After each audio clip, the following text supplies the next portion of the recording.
if you do get married one day, you will see that there's this old cliche where you have to have something old, something new, something borrowed, and something blue. Because I'm not getting married, and all of my friends had their weddings last year, so my dance card's pretty empty this year, I thought, why not bring that tradition to the first day of Florida State camp? Let's talk about some vets. Let's talk about some rookies. Let's talk about some transfers, and let's talk about some guys that are taking their blue pennies off and coming off the injury list. Let's do it. You are Locked On Seminoles, your daily podcast on the Florida State Seminoles, part of the Locked On Podcast Network. Your team every day.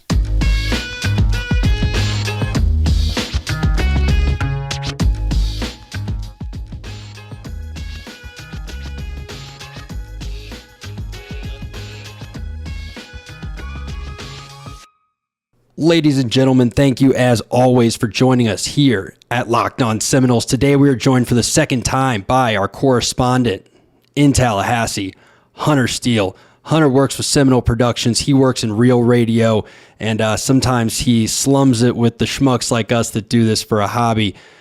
But most importantly, Hunter, let's just give the people the good news from Tallahassee. What'd you see today that you want to let the people know officially happened on the first day of camp? Yeah, so once again, thank you again for having me on. But, you know, despite what many people may think, Winston Wright was out at practice today, dressed out in full pads. We don't know if he played or if he participated at all. I'm sure he was doing some sort of special drill. I doubt he was actually involved in playing, but he is back.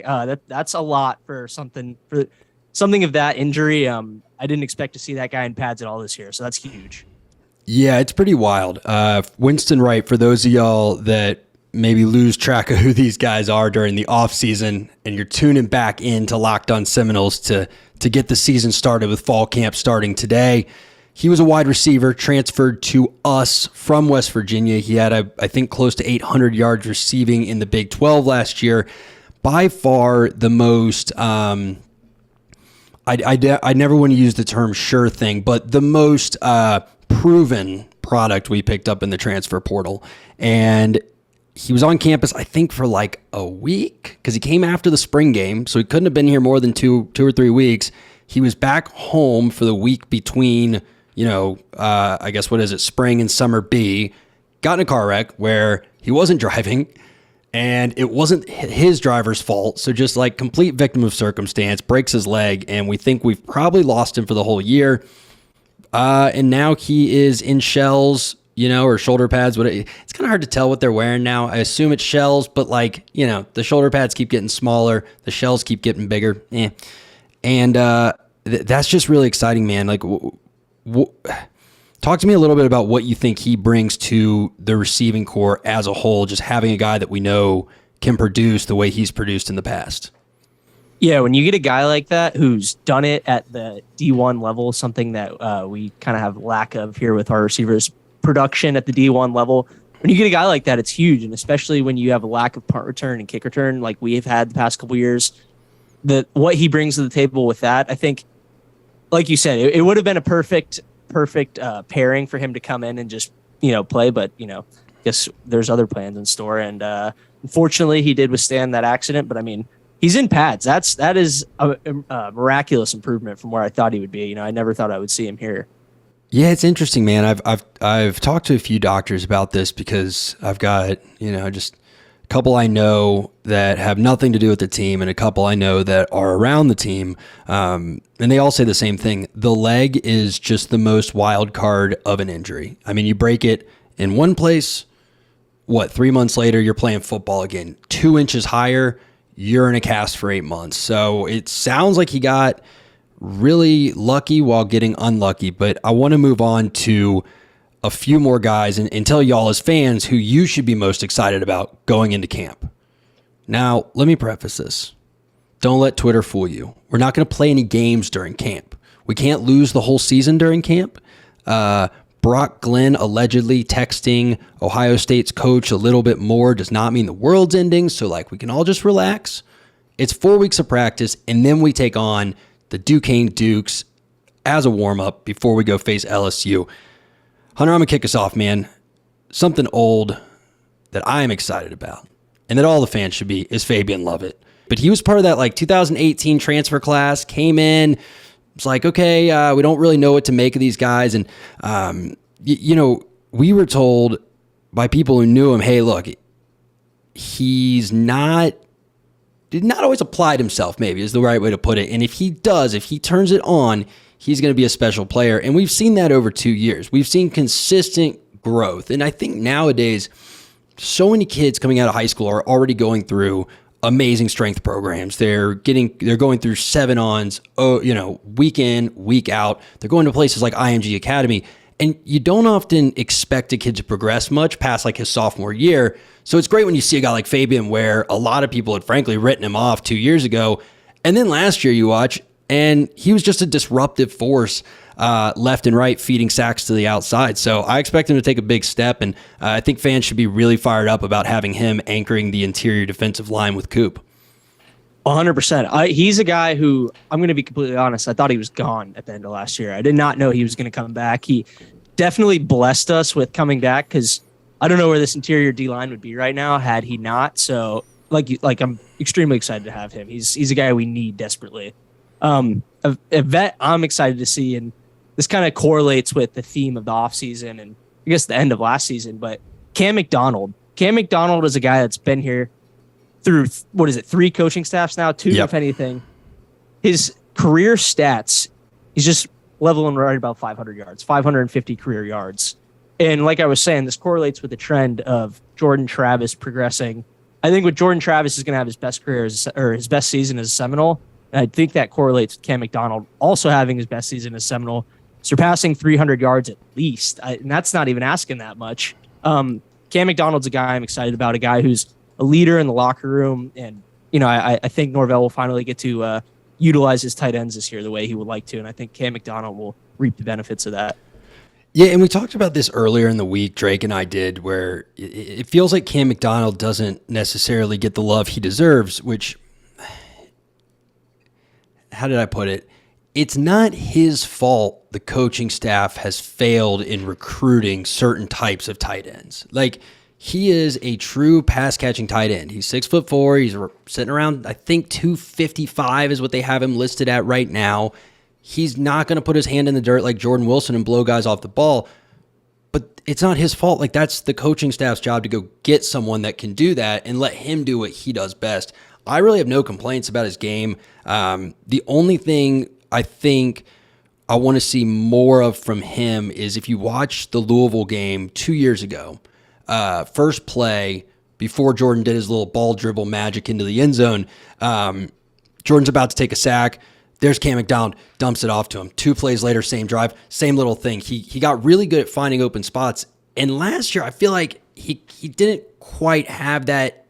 Maybe they weren't synced up. Maybe the instinct wasn't quite there. But Jordan Travis needs a Nick O'Leary style tight end that can just find an open place and be the safety valve. Because, I think our O-line is going to improve, and we'll talk about that next. But yeah, he's going to need some safety valves. So, folks, if you're joining us, that means you love sports. I love sports. Hunter loves sports. And now in all 50 states, you can wager on sports if you are so inclined. Now, if you're going to do that, you want to make sure you go to the place with the most lines. See, gambling is not something you're going to win by going head up with a book. They're going to beat you every time. They have computers. They have artificial intelligence, machine learning stuff. They're better at it than you. But they have to make a line for every game. You get to be selective about which games you play. So go to betonline.net. They've got info. They've got the most lines, and they will let you be as selective as you need to be to put together a winning ticket every week. betonline.net, where the game starts. Folks, as always, thank you for stopping by Locked On Seminoles. You know that I love doing this, and I only get to do it because you do what you do and keep on coming back every day. Make sure you subscribe to the YouTube. Make sure you follow us on whatever platform you get your podcast from, and rate, review, all of that good stuff. But we are going through the wedding, I don't know, what would you call it, the wedding inventory today. So we talked about something old. I want to talk about something new. And, Hunter, I think people were so disappointed this past signing day. Still are. I get it. Whatever. But guys, we got to get over this thing, that we forgot that we did land an amazing blue chip defensive back in Sam McCall, a 6'1", 200-pound, college-ready, 7-on-7 freak athlete as well, who, if Travis Hunter wasn't in the class, may have been a top 5 athlete in the class. And he's on our team this year. And he's probably going to get to play his natural position of just like a true coverage corner, because we've got guys like Sidney Williams out in the back end that can thump at strong safety, and we've got guys like Duke Cooper who can cover out at free safety. So I am super pumped about Sam McCall. Obviously, we're going to have to see how he develops as camp goes on. But folks, if you've been on Twitter and you feel like, oh man, we can't recruit anymore, you're not entirely wrong. But Sam McCall is the exception to that, and you should be very, very fired up that Sam McCall is on this roster. What about you, Hunter? Who is a new guy that you're fired up to see in the Garnet and Gold this season? Yeah, so I'm just going to ignore, or I shouldn't say ignore, but I'm just going to go ahead and throw this out there. A.Z. Thomas. I would say his name. I'm just going to You can just call him Iggy Thomas. Iggy. A.Z. Thomas. I'm not even going to try and say it, but anyway. Like you said, everyone was really disappointed with this last signing day whole debacle, and we got 2 really, really good defensive backs out of this class. You just mentioned McCall, and Thomas is the other one. He's 89th overall player in the nation, comes from right down the road. I mean, I don't know what more you could want out of a guy than to come literally an hour away. 6'2", 181 pounds. He's a guy that could legit be a first-round pick out of FSU as a defensive back, and that doesn't happen too often. When guys come through like that, they're pretty special. So he's a guy that I'm definitely going to be watching. I don't know how much playing time he'll get, because it seems like the cornerback room's a revolving door right now, because without the exception of Duke Cooper, but he's a guy that I'll definitely be excited to watch. Yeah, dude, you can never have enough defensive backs, though. I mean, we've learned that. You want to talk about getting hurt in recruiting. I have learned never to get your hopes too high about a returning Florida State defensive back in his redshirt sophomore season. Like, how many times have we been hurt by one of those where it's like, oh man, preseason All-American, and totally bust that year. The money year, look, it's a tough year when you're in that position, because I think what happens to a lot of guys is you start getting the hype, okay, I've got to get my name out there, I've got to make plays, and then people start avoiding you because it's college. You don't have the parity that you have in the NFL. There's always, unless you're like Alabama or Georgia, there's always going to be a weaker side of the field. So opposing coaches and opposing quarterbacks start game planning for that. So then what happens? They start pressing and they start trying to make plays. The mistakes creep in. It's a tale as old as time, and I don't think we're going to see that this year with anyone, but if we do, it's good to know we've got Sam McCall and Iggy Thomas that can both step up and take over if need be. Now something borrowed. Gosh, it wasn't that long ago in college football when you transferred, you had to sit out a year. Like, I remember when we got Everett Golson, and it was like this weird, you can just change schools? I didn't know you could do that. It was kind of neat. But now, it's a fact of life in college football, and we got probably the best transfer that we've gotten as far as proven commodities in the transfer portal era this year in Tatum Bethune. If you don't know who that is, he's a linebacker. And yes, folks, I am fired up about a Florida State linebacker. I got 3 reasons. Number 1, 108 tackles last year at UCF. It's not a Power 5 school, but it's also not an FCS school. 108 total tackles. He was 36th in the nation in solo tackles, 37th in combined total tackles, had a 75 overall from PFF, and just to add a little sweetener to it, my man had 7 tackles against the Gators in his bowl game. So I'm fired up for those 2 reasons. Plus, he's reuniting with Randy Shannon. Randy Shannon was promoted from an off-field analyst to our co-defensive coordinator / linebackers coach. He's also the guy who recruited Tatum Bethune at UCF and coached him for a year. And if you look at the PFF grades, Hunter, Tatum Bethune's best year was the 1 year he played for Randy Shannon. So you got a kid that was a nation leader, well, not nation leader, but a top 50 guy at overall in tackles last year. By the way, our best linebacker last year had 69 tackles. Nice. So he beat our best linebacker by 40 tackles last year, and he's reuniting with the coach under whom he had his best year. So if you're not fired up about that, and Tatum Bethune. Folks, gosh, don't even renew the YouTube TV subscription this year. Like, just go buy a tax shaver and save yourself the trouble on Saturdays. I'm glad you mentioned that last point because I don't think it should be overstated. He had 20 more tackles than our leading tackler last year, Jamie Robinson. Yep. He was a massive loss for UCF and a massive gain for us. I mean, we desperately needed help at the linebacker position. That's a name every Florida State fan I guarantee will know at the end of the year. Let me ask you this. Do you think if nothing goes horribly wrong with Fuller to the point where it's like, oh, thank God we have a co-DC, do you think Tatum Bethune alone was worth having to put Randy Shannon on full-time staff? Or how do you feel about the Randy Shannon promotion? Yeah, I mean, I think it's tough to tell. If Tatum Bethune is everything we think he could be, and because I think linebacker play is really the difference between wins here and there, because we've seen that the past couple of years with guys blowing assignments and just guys that aren't ready to see the field. Tatum Bethune could legit be the difference between us winning, an extra 2-3 games with his just making tackles and making plays and being a leader. So, am I wrong for saying yes? No, I think it's probably worth it. I need to see some recruiting. It's great that he landed Tatum Bethune, but that is a bit of a sidetrack for a different day. Gosh, it'll be nice to have a linebacker that can tackle those. So what about you? So someone borrowed, transfer. There's so many to pick from, Hunter. Who is the most tantalizing transfer on the tip of your tongue that you want to get the people fired up about? Yeah, so you said it's nice to have a linebacker that can finally tackle. It's nice to have a receiver that's over 6'5", and in this case, 6'7". Johnny Wilson is a name everyone will know at the end of the year, just like Tatum Bethune.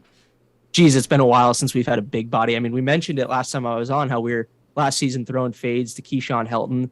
That will no longer happen, I can guarantee. Oh, can't guarantee that. I'm not calling the plays. But we may see a fade ball to a guy that is 6'7" this season in Doak Campbell. So I'm very excited about that. First big body receiver we've really had since, Auden Tate. And, having a guy that can go up and get the ball in the red zone, I think it will really be big for Jordan Travis. We haven't had anybody like that for the past couple of years. So having a legit red zone threat like that can go up and grab a ball, I think it'll be pay dividends for old J Trav. Yeah, and people forget when there's knocks against Jordan's throwing, it's not the deep ball, right? People knock his throwing over the middle, his intermediate stuff, although there's some data that disproves that his close range stuff over the middle isn't great. His deep ball's solid if someone can get separation, right? Like last year we saw multiple times where you had him throwing deep balls to guys that just weren't getting away from the defender. And you look at plays like Miami. I had the privilege of having COVID this past weekend, so when I ran out of stuff to watch, I watched our entire season via condensed games. And it's like Ja'Kai Douglas gets separation on that last route, and you're like, oh yeah, that's how a go route's supposed to be ran. Like you're supposed to get 4 or 5 yards away from the defender. Everything doesn't have to be a contested catch because the guy can't get open. So it's exciting to have a guy that's actually got some size on the outside and can do some blocking too. Number 1 rated run blocking wide receiver last year per Pro Football Focus. But I want to talk about something blue. And I don't mean blue like our spirits are after a loss, which hopefully won't happen very often this year. I'm talking about the blue jerseys, the injuries, guys coming off injury. And my guy, I got him written down, but I don't even have to look at it. It's Dennis Briggs. Folks, let me take you on a little journey of Dennis Briggs. Dennis Briggs was a commit back in 2018, so under the Willie Taggart staff. And he was a 4-star commit, but he was a bit of a project. I think he was about 245 pounds, 6'4", so more of a, nowadays more of a linebacker build than a defensive end. Came in, redshirted, put some size on, and in 2020 had a bit of a breakout year. 2019, had 28 tackles. We were looking forward to 2020, and he just kind of didn't show up. I don't know. Hunter, were you in Tallahassee in 2020? Other than COVID, were they giving like our defensive line a special kind of water with bad stuff in it? The whole D-line just didn't show up in 2020. There's no rhyme or reason to it. Anyway. Yeah. I don't know what that was all about. I think maybe the leadership in the room. So it's okay though. Hey, sometimes it's good not to get drafted because you get paid more on your free agent contract or whatever your agent says. So anyway, Briggs falls victim to that.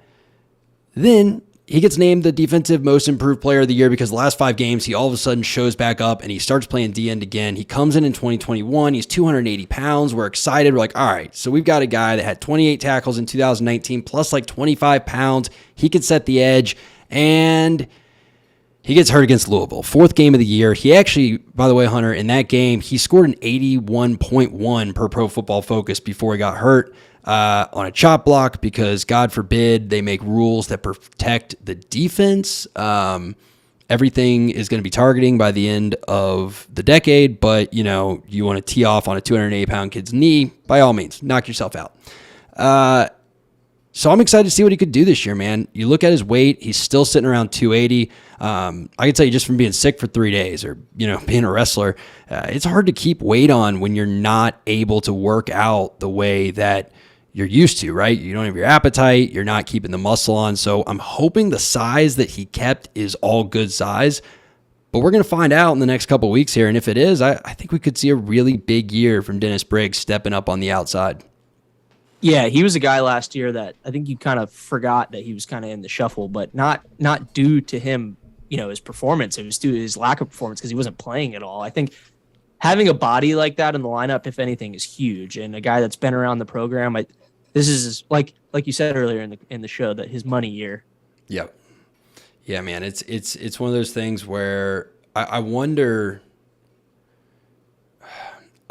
I got to think it's a positive. I don't wonder. I just kind of assume it's a positive. These guys that, they went through the whole Taggart thing and then and then here comes Norvell and then COVID hits. And it's like, man, if you can get through that, like, you got to think he's playing with some kind of chip on his shoulder and he must really love the game of football. So it's like, let's get after it and let's have not just a repeat of 2019, but let's take that thing to the next level. And look, if we got to replace a first-round pick in Jared Verse.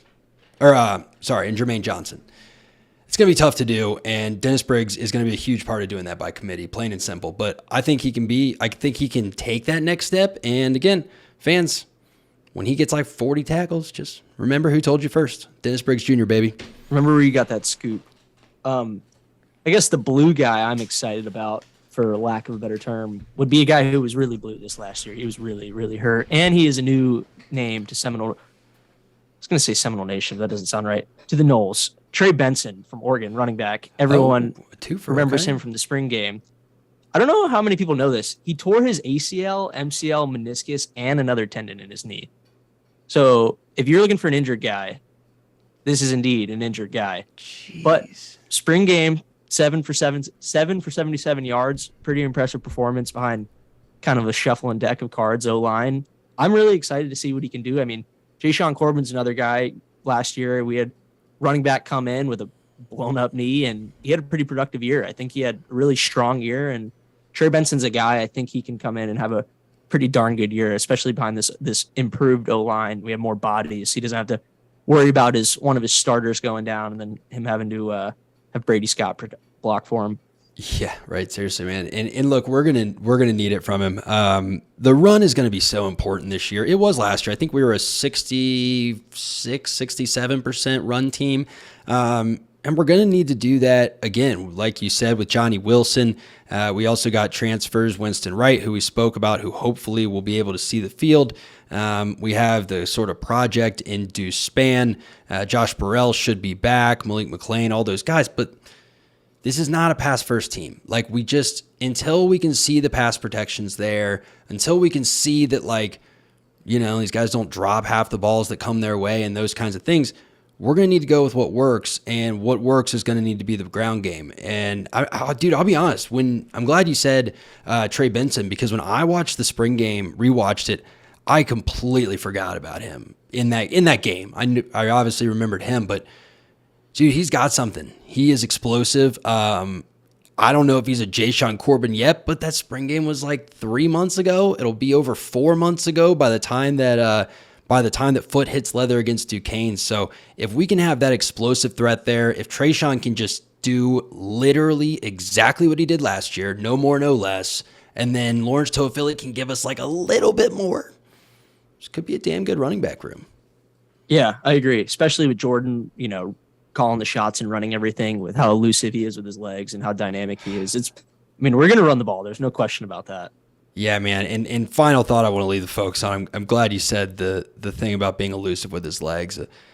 This is just Max getting on his podium. But, folks, we're going into a football season where we're not expected to only win 3 games. It has been a very long slog. I'm not going to sit here and tell you, hey, we're going to win, 10 games and we're going to push for an Atlantic Division title and all that. But just remember why you do this. We do this because it's fun. If it gets to the point where it just completely sucks all the time, just watch something else. I mean, seriously, your blood pressure doesn't need it. But I was watching Jordan, and I was going through the games, and there were points, Hunter, where we just we stalled out. I mean, that was the ethos of this offense last year, right? It was like go and stall. But dude, he is just so much freaking fun to watch when everything's clicking. Like the way he just moves around the football field, the things that he does with the ball in his hand, just enjoy it. So I hope that all the fans enjoyed this episode as much as we're going to enjoy watching Jordan Travis play football and lead the Noles to a lot of victories this year. I'm Max. That was our correspondent on the ground in Tallahassee, Hunter Steele, and this was Locked On Seminoles. Dude, what was sweet buzzers? It's a bird. Yeah.